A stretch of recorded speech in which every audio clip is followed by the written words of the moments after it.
सुकली ग्राम के गायरान पर परप्रांतियों द्वारा कब्जा करने पर ग्रामवासी और परप्रांतियों में दरार निर्मित हो गई है, जिसके कारण वातावरण तंत्र हुआ है।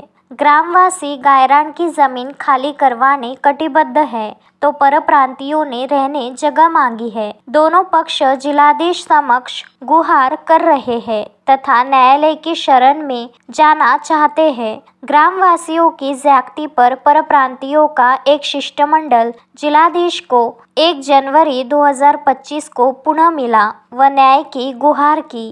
प्रस्तुत है क्षणचित्र। मी गणेशदास गायकवाड।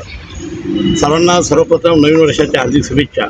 सुकळी ग्रामवासी जे आहेत त्या ठिकाणी जे मोकळ्या जागेमध्ये सरकारी जागेवर काही ग्रामस्थ त्या ठिकाणी बरेच वर्षापासून वास्तव्यात आहेत, ज्यांचं रेशन कार्ड आहे, इलेक्शन कार्ड आहे, त्यांना मतदानाचा अधिकार आहे, अशा लोक त्या ठिकाणी E-क्लास जमिनीवरती वास्तव्यात आहेत। त्यांना कुठल्याच प्रकारची सुविधा नाही आहे।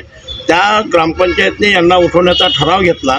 ही बाब आम्ही पण सुद्धा त्याच्यावरती कलेक्टर साहेबांना भेटलो आणि कलेक्टर साहेबांनी सांगितलं की जे निर्णय होईल ते योग्य शासन निर्णयाप्रमाणे होईल, पण त्या अगोदर ग्रामपंचायत सुकळी आणि लसनापूरचे जी मंडळी आहे त्यांनी काय केलं की हे जे लोक आहेत राहतात त्या ठिकाणी वस्ती करून त्यांचा पाण्याचा सुद्धा पाणी पिण्यासाठी सुद्धा त्यांना मनाई करतायत। हँडपंपवर गेल्यावर तिथले भांडीकुंडी फेकून देतात। आज लहान लहान मुलं आहेत, बाया आहेत, ते पाणीसुद्धा पाण्यापासून वंचित ठेवणे, अन्न वस्त्र निवारा ही माणसाची मूलभूत गरज आहे आणि पाण्यापासून जर हे वंचित ठेवत असतील आणि असं जर असेल तर त्यांच्यावर कायदेशीर कारवाई करायची आमची यांना विनंती आहे।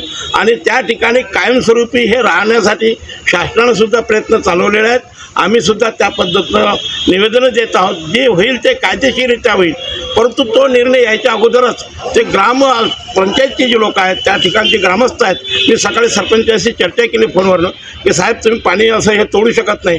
ते म्हणे मी काय आदेश दिला आहे का पाणी तोडण्याचा?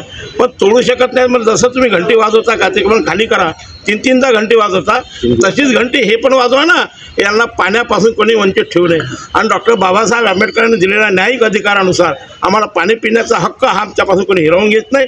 जो कोणी हिरावून घेत असेल त्याच्यावर कायदेशीर कारवाई करावी अशी आमची सर्व ग्रामस्थांची विनंती आहे। जय हिंद, जय महाराष्ट्र। समाचार संकलन अशोकभाई जोशी।